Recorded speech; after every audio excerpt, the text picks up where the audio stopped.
Hello दोस्तों, मैं श्यामन पांडे, आपका बहुत-बहुत स्वागत है हमारे चैनल पॉलिटी पढ़ो पे। जैसा कि आपको पता है कि हमने अपने चैनल पे अभी इंडियन पॉलिटी पढ़ाना स्टार्ट किया है, जिसमें हमने क्या है मैराथन लेक्चर एक लिया है 85 मिनट्स का, तथा जो स्टैट्यूटरी बॉडीज़ हैं जिसमें सीवीसी, सीबीआई और इस तरीके की जो भी बॉडीज़ हैं उसके बारे में हमने लेक्चर्स देखा है। उसके बाद हमने जो है कंटिन्यूएशन में ही एमसीक्यू सीरीज़ किया है। एमसीक्यू जो भी इंग्लिश मीडियम के लेक्चर्स हैं वो सारे मोस्टली अपलोड हो चुके हैं। इस टाइम पे हम हिंदी मीडियम के जो क्वेश्चंस हैं भारतीय राज्य व्यवस्था से यानी कि हम लक्ष्मीकांत से वो देख रहे हैं। तो इस कड़ी में जो है हमने अभी संविधान जो विकास था, उस पे प्रश्न हमने कर लिए हैं, उसके 2 भाग हमने किए हैं और इसी कड़ी में अगला जो ये लेक्चर है वो प्रिएम्बल ऑफ कॉन्स्टिट्यूशन यानी कि भारतीय संविधान की प्रस्तावना या उद्देशिका जिसे कहते हैं, उससे हम कर रहे हैं। तो आगे चलने से पहले मैं आपको बता दूँ कि अगर आपने चैनल को सब्सक्राइब नहीं किया है, तो कृपया चैनल को सब्सक्राइब कर लें और वीडियोज़ को लाइक और शेयर करें, जिससे कि क मैक्सिमम लोगों तक वीडियोज़ पहुँच पाएँ और लोगों को फ़ायदा हो सके। तो चलिए क्वेश्चंस को देखते हैं। तो क्वेश्चन देखने से पहले हम प्रिएम्बल का एक बार अध्ययन कर लेते हैं कि हमारा जो प्रिएम्बल है यानी कि उद्देशिका है या प्रस्तावना है हमारे संविधान की, उसमें क्या लिखा हुआ है। तो हमारे संविधान की जो उद्देशिका है वो शुरू होती है, हम भारत के लोग भारत को एक संपूर्ण प्रभुत्व संपन्न समाजवादी पंथ निरपेक्ष लोकतंत्रात्मक गणराज्य बनाने के लिए तथा उसके समस्त नागरिकों को सामाजिक आर्थिक और राजनीतिक न्याय विचार अभिव्यक्ति विश्वास धर्म और उपासना की स्वतंत्रता प्रतिष्ठा और अवसर की समता प्राप्त कराने के लिए तथा उन सब में व्यक्ति की गरिमा और राष्ट्र की एकता और अखंडता सुनिश्चित करने वाली बंधुता बढ़ाने के लिए दृढ़ संकल्प होकर अपनी इस संविधान सभा में आज 26 नवंबर 1949 को एतद द्वारा इस संविधान को अंगीकृत अधिनियमित और आत्मार्पित करते हैं। तो ये हमारे संविधान की प्रस्तावना रही। तो अब हम चलते हैं क्वेश्चंस के ऊपर। तो पहला क्वेश्चन जो है डायरेक्टली प्रस्तावना से रिलेटेड ही है। यहाँ पे इस क्वेश्चन में पूछना चाह रहा है कि जो एग्ज़ैक्ट डेट था अडॉप्ट होने का यानी कि संविधान को कब अंगीकृत, अधिनियमित और आत्मार्पित किया गया था। तो इसका जो आंसर हो जाएगा वो 26 नवंबर 1949 हो जाएगा। 26 नवंबर 1949 यानी कि जो बी इसका आंसर है, वो बी इसका आंसर हो जाएगा 26 नवंबर 1949। अगला क्वेश्चन देखते हैं। भारतीय गणतंत्र की 26 जनवरी 1950 को सही संवैधानिक वस्तु स्थिति जो है क्या थी जब संविधान लागू किया गया था। तो 26 जनवरी 1950 को पूछ रहा है कि जो संवैधानिक जो वस्तु स्थिति थी वो क्या थी जब संविधान जो है जब लागू किया गया था। तो इसका जो आंसर हो जाएगा वो सी हो जाएगा कि संपूर्ण प्रभुत्व संपन्न लोकतंत्रात्मक गणराज्य। ये पूछ रहा है कि चूंकि जो सेक्युलर वर्ड है और सोशलिस्ट वर्ड है यानी कि जो समाजवादी वर्ड जो शब्द है और वो और प्लस जो है पंथ निरपेक्ष जो वर्ड है ये बाद में हमने जोड़ा था। लेकिन ये पूछना चाह रहा है कि जब हमने अडॉप्ट किया था यानी कि उस टाइम पे 1950 में संविधान को तब कौन सा था। तो उस टाइम के अकॉर्डिंग जो है इसका आंसर सी हो जाएगा कि संपूर्ण प्रभुत्व संपन्न लोकतंत्रात्मक और गणराज्य। ये तीन जो हैं शब्द उस टाइम पे थे। बाद में 42वें संविधान संशोधन से 1976 में जो है समाजवादी और पंथ निरपेक्ष ऐड किया गया था।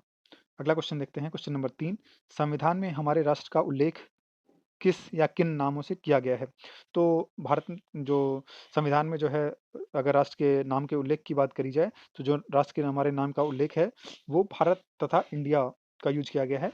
इंग्लिश में बात करी जाए तो आर्टिकल 1 में इंडिया दैट इज़ भारत ऐसा शब्द जो है यूज़ किया गया है। तो इसका आंसर हो जाएगा भारत और इंडिया। भारत और इंडिया ही यूज़ किया गया है भारत के संविधान में, जो कि आर्टिकल 1 में यूज़ किया गया है। हिंदुस्तान या फिर इस तरीके के जो भी वर्ड हैं, वो नहीं यूज़ किए गए हैं। भारत और इंडिया इसका करेक्ट आंसर हो जाएगा। अगला क्वेश्चन देखते हैं, क्वेश्चन नंबर 4। भारतीय संविधान की प्रस्तावना के सिलसिले में निम्नलिखित में से कौन-सा सही क्रम है? अब क्रम में लगाने को पूछ रहा है कि कौन-कौन सी चीज़ें क्रम में आती हैं। इसीलिए जब भी आप संविधान की प्रस्तावना को पढ़ें, तो क्रम वाइज़ ही उसको पढ़ें। तो इसका जो सही आंसर हो जाएगा वो हो जाएगा सार्वभौम, सत्ता संपन्न, समाजवादी, धर्मनिरपेक्ष, जनवादी, गणतंत्र। तो ये वर्ड हो जाएगा, इसका आंसर है डी हो जाएगा इस हिसाब से। अगला क्वेश्चन देखते हैं, क्वेश्चन नंबर 5। क्वेश्चन नंबर 5 में पूछ रहा है निम्न शब्दों पर विचार करें, सही शब्दों को विचारानुक्रम जो है विचारानुसार जो है क्रम दीजिए। कि वो ये भी क्वेश्चन जो है क्रम के अकॉर्डिंग है कि क्रम के अकॉर्डिंग आपको अरेंज करना है। तो जो है कौन-कौन सा था? तो जब भी आपको देखें कि संपूर्ण प्रभुत्व संबंध जो वर्ड यूज़ किया गया है, उसी के लिए हम सार्वभौमिक शब्द भी यूज़ करते हैं।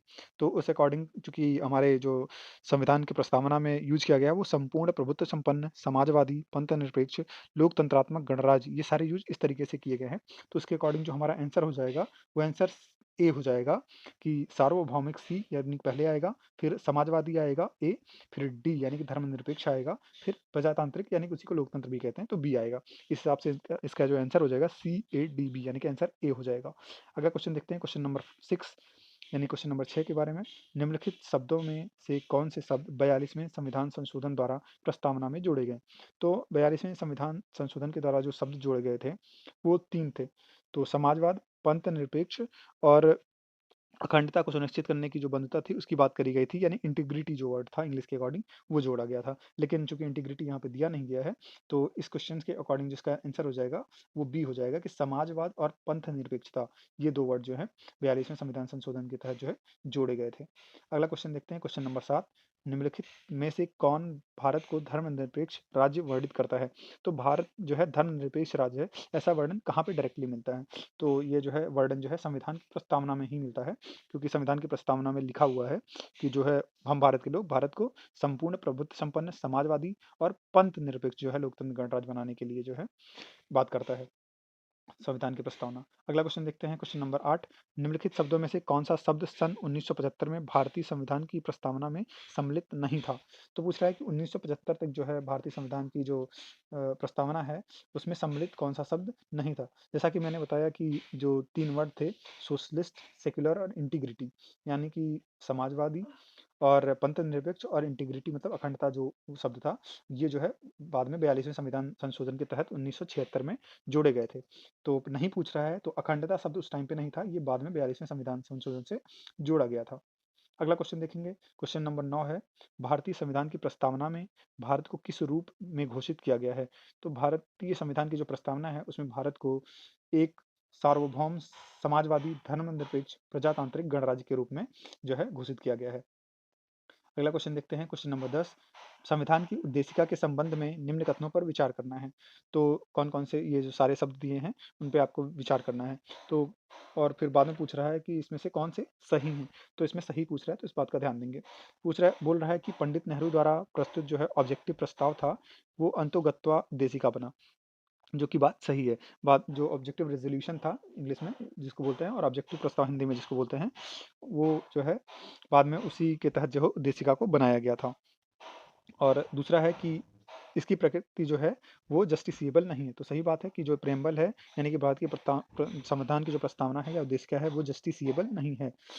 तीसरा है कि इसका संशोधन नहीं किया जा सकता। तो ऐसा नहीं है, काफ़ी लंबा जो सिस्टम चला है, पहले बेरूबारी केस आया था, बाद में केशवानंद भारती केस आया, तो बाद में एलआईसी केस भी इससे रिलेटेड जो कि 1995 में आया। तो इसमें क्लियर किया गया है कि इसमें संशोधन किया जा सकता है, लेकिन जो है बेसिक फीचर या बेसिक स्ट्रक्चर है जो केशवानंद भारती केस से आया है, उसको डिस्टर्ब नहीं किया जाएगा।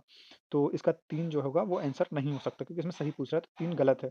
3 गलत है तो यानी कि जो है सी और डी जो है आंसर वो नहीं हो सकते। या तो ए होगा या तो डी होगा या तो बी होगा। तो ए तो हो 1 तो होगा, 2 भी हो रहा है, 3 नहीं होगा। संविधान के विशिष्ट प्रावधानों को यह ओवरराइड नहीं कर सकता, बात सही है। तो इस हिसाब से 1, 2 और 4 सही हो जाएँगे और आंसर जो इसका हो जाएगा वो बी हो जाएगा। 1, 2 और 4 जो है सही है, बाकी 3 जो है गलत है क्योंकि इसका संशोधन जो है किया जा सकता है। बस जो है हमको ध्यान देना है कि जो है बेसिक जो स्ट्रक्चर है संविधान का, उसको जो है किसी तरीके की क्षति नहीं पहुँचनी चाहिए। अगला क्वेश्चन है क्वेश्चन नंबर 11, भारतीय संविधान की उद्देशिका में संशोधन किया गया था। तो पूछ रहा है कि किस जो है संविधान संशोधन के तहत जो है भारत की संविधान की जो उद्देशिका है, उसमें संशोधन किया गया था। तो इसका आंसर हो जाएगा 42वां संविधान संशोधन जो कि 1976 में आया था। अगला क्वेश्चन देखते हैं, क्वेश्चन नंबर 12। क्वेश्चन नंबर 12 है कि समाजवादी शब्द जो है उद्देशिका में जोड़ा गया। पूछ रहा है जो समाजवादी शब्द है वो कब जोड़ा गया? तो ये जो है हमने पहले ही आपको बताया कि 42वें संविधान संशोधन के द्वारा जो है 1976 में जोड़ा गया था। अगला क्वेश्चन देख लेते हैं, क्वेश्चन नंबर 13, भारतीय संविधान की प्रस्तावना में समाजवादी शब्द किस संशोधन द्वारा लाया गया था? उसी क्वेश्चन को दोबारा घुमा के पूछ रहा है कि भारतीय संविधान की जो प्रस्तावना उसमें समाजवादी शब्द जो है वो किस संशोधन से लाया गया? तो इसका आंसर हो जाएगा 42वां संविधान संशोधन 1976। अगला क्वेश्चन देखते हैं, क्वेश्चन नंबर 14 है, 26 नवंबर 1949 को अंगीकृत भारतीय संविधान की प्रस्तावना में शब्द सम्मिलित नहीं थे। पूछ रहा है उस टाइम पे सम्मिलित कौन-कौन से शब्द नहीं थे? तो वही सारे शब्द जो है सम्मिलित नहीं रहेंगे जो कि 42वें संविधान संशोधन से हमने जोड़ा था। तो इस हिसाब से इसका जो आंसर हो जाएगा, चूँकि हमने 42वें संविधान संशोधन से समाजवादी, पंथ निरपेक्ष और अखंडता ये 3 शब्द जोड़ा था, यानी कि उस टाइम पे 1949 में ये सारे शब्द नहीं थे। यही क्वेश्चन पूछ रहा है कौन से नहीं थे? गणराज्य तो था, तो इस हिसाब से इसका आंसर ए हो जाएगा 1, 2 और 3, यानी कि समाजवादी, पंथ निरपेक्ष और अखंडता जो है उस टाइम पे नहीं था 1949 में 26 नवंबर को। अगला क्वेश्चन देखते हैं, क्वेश्चन नंबर 15। समाजवादी तथा धर्मनिरपेक्ष शब्द जो है संविधान की प्रस्तावना में सम्मिलित किए गए थे। पूछ रहा है कि समाजवादी और धर्मनिरपेक्ष जो शब्द हैं वो संविधान की जो है प्रस्तावना में कब सम्मिलित किए गए थे? तो इसका आंसर हो जाएगा 42वां संविधान संशोधन। चूँकि आपको इस बात का ध्यान देंगे, जब भी संविधान संशोधन से रिलेटेड बात आए प्रस्तावना की, तो केवल 42वां संविधान संशोधन जो है एक इकलौता संशोधन है जिसके तहत जो है अमेंडमेंट किया गया है। अगला क्वेश्चन देखते हैं, क्वेश्चन नंबर 16। भारतीय संविधान की प्रस्तावना में धर्मनिरपेक्ष शब्द जोड़ा गया। तो धर्मनिरपेक्ष शब्द जो है 42वें संविधान संशोधन से जो है प्रस्तावना में जोड़ा गया। अगला क्वेश्चन देखते हैं। और एक बात का आप ध्यान देंगे, जब इस तरीके के क्वेश्चन आए तो आप ऑप्शन भी देखिए, जैसे कि इसमें 25वां संविधान संशोधन है, 44वां है, 52वां है, तो वो जो इम्पोर्टेंट जो संविधान संशोधन है उसी को वो ऑप्शन में रखते हैं। तो आप इन सारे संविधान संशोधन को भी आप आराम इसको देखें तो आपको आइडिया लग जाएगा कि जो 52nd जो संशोधन है, 52वां है या 44वां है, 25वां है, उसमें क्या दिया गया है। इस तरीके से आप जो है होलिस्टिकली जो है सारा जो है मिला-जुला के पढ़ेंगे तो काफ़ी अच्छे से आपको समझ में आएगा। अगला क्वेश्चन देखते हैं, क्वेश्चन नंबर 17। भारत के संविधान के आमुख का लक्ष्य जो है उसके सभी नागरिकों के लिए सुनिश्चित करना है। तो क्या है वो पूछना चाह रहा है। पहला है कि सामाजिक तथा आर्थिक न्याय, विचार तथा व्यक्ति की स्वतंत्रता, अवसर की समानता, व्यक्ति की प्रतिष्ठा। अब इसमें क्वेश्चन पूछना चाह रहा है कि इसमें से कौन-सा इसका जो है सही उत्तर होगा। तो उसका सही जो उत्तर हो जाएगा वो सभी हो जाएगा, क्योंकि ये सारी चीज़ों की बात जो है हमारे संविधान की प्रस्तावना करती है। तो यानी कि जो चारों उत्तर हैं वो सही हैं कि सामाजिक जो है सामाजिक तथा आर्थिक न्याय भी चाहिए होता है, विचार तथा व्यक्ति की स्वतंत्रता भी चाहिए, अवसर की समानता भी चाहिए, व्यक्ति की प्रतिष्ठा भी होनी चाहिए। अगला क्वेश्चन देखते हैं, क्वेश्चन नंबर 18। भारत एक गणतंत्र है, इसका अर्थ है। तो भारत एक गणतंत्र है, इसका क्या मतलब होता है? तो भारत के गणतंत्र होने का मतलब है कि भारत में वंशानुगत जो है शासन नहीं होता है। यानी कि जो भी हमारा एग्जीक्यूटिव का हेड होगा, जो सबसे टॉप हेड होगा, वो जो होगा वो इलेक्टेड होगा, वो वंशानुगत नहीं होगा। तो इसका आंसर सी हो जाएगा। अगला क्वेश्चन देखते हैं, क्वेश्चन नंबर जो 19 है। भारत में लौकिक सार्वभौमिकता है क्योंकि संविधान की प्रस्तावना आरंभ होती है। तो हमने देखा कि संविधान की जो प्रस्तावना होती है वो हम भारत के लोग शब्दों से शब्दों से जो है स्टार्ट होती शुरू होती है। इसका मतलब कि भारत में जो है लौकिक सार्वभौमिकता है, जो पावर है वो जनता के हाथों में ही है। अगला क्वेश्चन है क्वेश्चन नंबर 20। सभी व्यक्ति जो है पूर्णतः और समान रूप से मानव हैं। यह सिद्धांत जाना जाता है कि जो सभी व्यक्ति हैं वो पूर्णतः और समान रूप से मानव हैं। यानी इसको क्या कहते हैं? तो इसको जो है सार्वभौमिकता कहते हैं। यानी कि सार्वभौमिक मताधिकार, जिसको इंग्लिश में जो है यूनिवर्सल एडल्ट फ्रेंचाइज कहते हैं, कि जो भी 18 साल से ऊपर होगा उसको बिना किसी भेदभाव के सबको जो है वोट करने का अधिकार है। अगला क्वेश्चन है क्वेश्चन नंबर 21। भारत के संदर्भ में निम्न में से कौन धर्मनिरपेक्ष शब्द का सही भाव व्यक्त करता है? तो धर्मनिरपेक्ष जो शब्द है उसका सही भाव कौन सा व्यक्त करता है? तो इसका जो आंसर हो जाएगा वो हो जाएगा डी। भारत में कोई जो राज्य का है वो कोई धर्म नहीं है, और राज्य जो है किसी जो भी धर्म है उसके साथ भेदभाव नहीं करेगा। तो इसका आंसर डी हो जाएगा कि भारत के संदर्भ में जो धर्मनिरपेक्ष शब्द है उसका सही जो भाव व्यक्त करने वाला आंसर है वो डी हो जाएगा। भारत में राज्य का कोई धर्म नहीं है। अगला क्वेश्चन देखते हैं, क्वेश्चन नंबर 22। निम्नलिखित में से कौन सा शब्द भारत के संविधान की उद्देशिका में नहीं है? तो भारत के संविधान की जो उद्देशिका है उसमें जो शब्द नहीं है वो है लोक कल्याण। बाकी जो शब्द समाजवादी है, पंथ निरपेक्ष है, प्रभुत्व संपन्न है, ये सारे वर्ड्स जो है उद्देशिका में यानी कि संविधान की जो प्रस्तावना है उसमें दिया गया है, जबकि लोक कल्याण नहीं दिया गया है। वेलफेयर की बात जो आती है, वेलफेयर स्टेट यानी कि लोक कल्याण की, वो जो है राज्य के नीति निर्देशक तत्व में आती है, ना कि प्रियम्बल में। अगला क्वेश्चन देखते हैं, क्वेश्चन नंबर 23 है। भारतीय संविधान की प्रस्तावना में निम्नलिखित में से किस स्वतंत्रता का वर्णन नहीं किया गया है? तो चूंकि हमारे जो भारतीय संविधान की प्रस्तावना है उसमें स्वतंत्रता का बात है, लेकिन इसमें से पूछ रहा है कौन सी स्वतंत्रता की बात नहीं की गई है। तो संविधान में जो है आर्थिक स्वतंत्रता की बात जो है प्रियम्बल में जो है नहीं, प्रस्तावना में नहीं की गई है, क्योंकि आर्थिक स्वतंत्रता और इस तरीके की जो बातें हैं वो राज्य के नीति निर्देशक तत्व यानी कि पार्ट जो चौथा है, भाग चौथा, उसमें आ जाता है, ना कि संविधान की प्रस्तावना में। तो संविधान की प्रस्तावना विचार की स्वतंत्रता, विचार प्रकट करने की स्वतंत्रता और विश्वास की स्वतंत्रता है, आर्थिक स्वतंत्रता की बात जो है नहीं है। अगला क्वेश्चन देखते हैं, क्वेश्चन नंबर 24। निम्नलिखित में से कौन भारतीय संविधान की प्रस्तावना में उल्लिखित नहीं है? पूछ रहा है इसमें से कौन सा जो है भारत की संविधान की जो प्रस्तावना है उसमें उल्लिखित नहीं है। तो आर्थिक न्याय के बाद आर्थिक न्याय जो है वो जो है उल्लिखित नहीं है। बाकी सामाजिक न्याय, राजनीतिक न्याय और धार्मिक न्याय इसकी बात जो है होती है।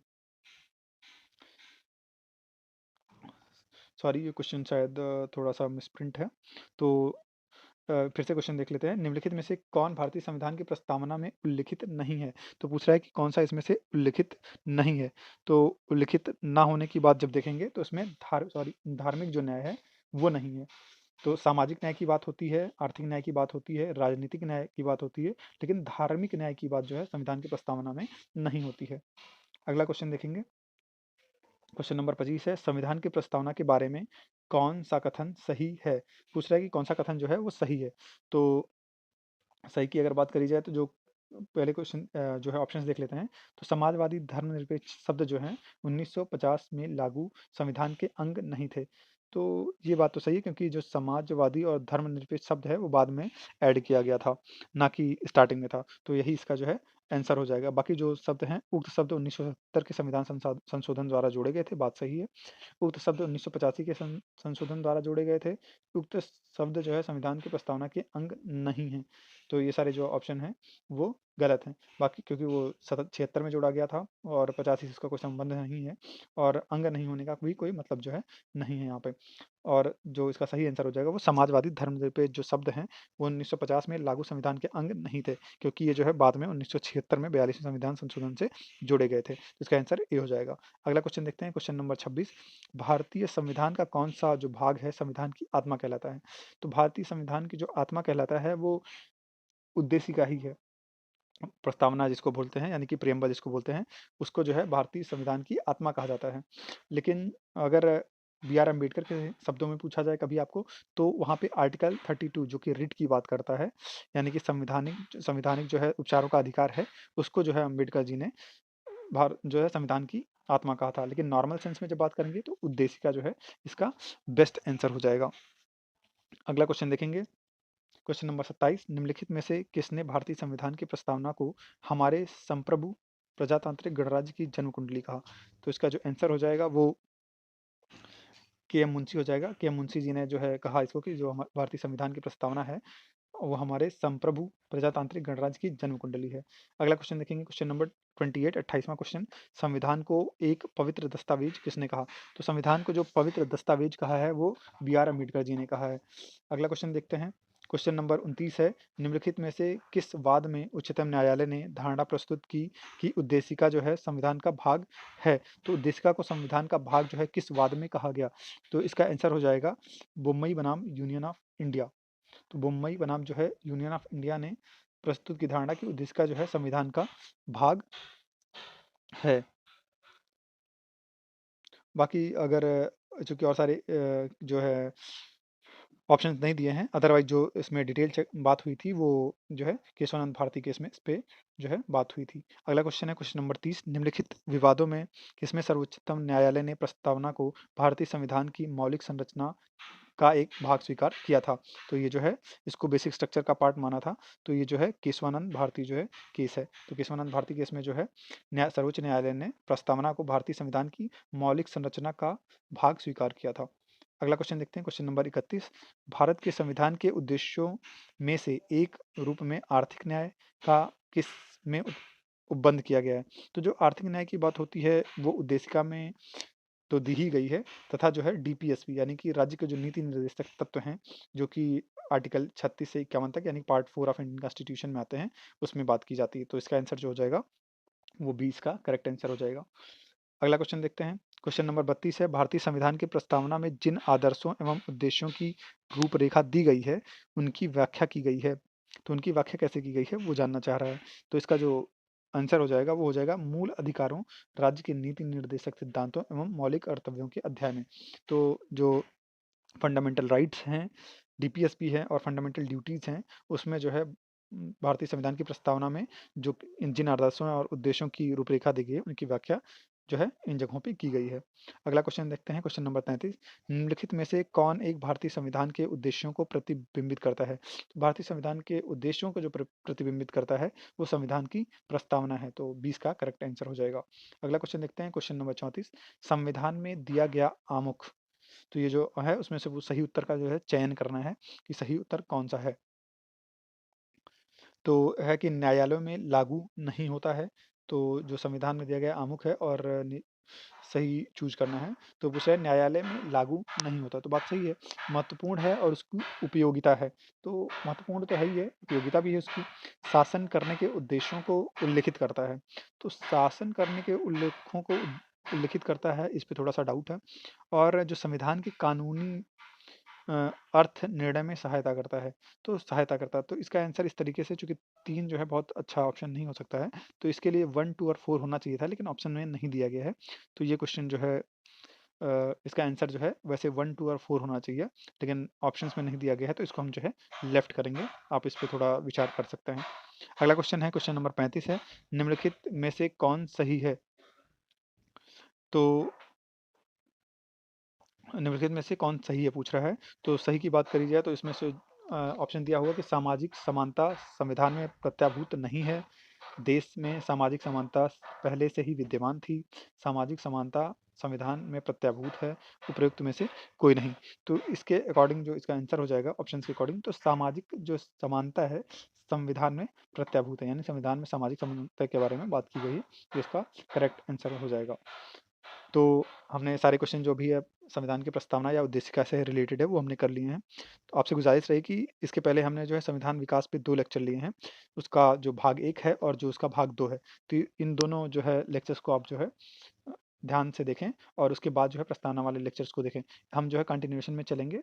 इस तरीके से सारे आपके जो भी भारतीय राज्य व्यवस्था यानी कि एम लक्ष्मीकांत के क्वेश्चंस हैं, जो भी पीसीएस के एग्ज़ाम्स में मोस्टली पूछे गए हैं, उसको हम डील करेंगे। आईएएस के एग्ज़ाम्स में जो पूछे गए हैं उसको डील करेंगे। पहले हम क्वेश्चंस इसलिए करा दे रहे हैं कि बाद में जब हम कंसेप्ट पढ़ाएँ तो आपके पास जो है प्रैक्टिस क्वेश्चंस हों और आप अच्छे से क्वेश्चन कर पाएँ। तो आप लोगों से गुज़ारिश रहेगी लास्ट टाइम पे कि आप जो है चैनल्स को अगर सब्सक्राइब नहीं किए हैं तो प्लीज़ चैनल को सब्सक्राइब करें। ज़्यादा से ज़्यादा वीडियोज़ को जो है लाइक करें और शेयर करें, जिससे जो है मुझे भी मोटिवेशन मिलता रहे।